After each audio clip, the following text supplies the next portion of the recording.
Hinding-hindi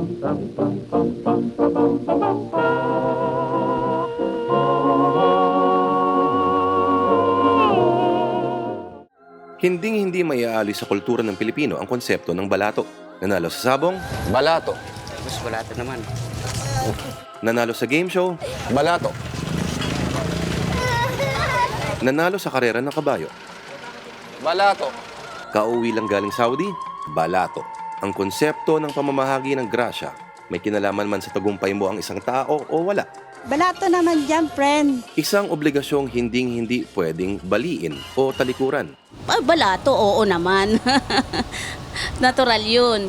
Mayaman man o mahirap, milyonaryong atleta ka man o politiko o construction worker. Mamamalato rin ako sa mga kamag-anak ko, mga kaibigan ko.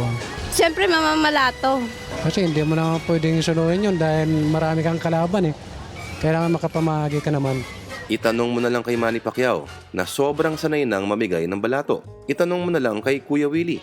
Hindi ka pwedeng tumanggi. Pag nanalo ka sa loto ng ilang daang milyon, magtago ka na lang at tumakas ng bansa para walang mangulit sa'yo. Pupunta na ako sa stage. Nasama ko yung shota ko, siyempre. Pero ang hindi nagbibigay ng balato sa kulturang Pilipino, parang napakasamang tao. San ba nanggaling to?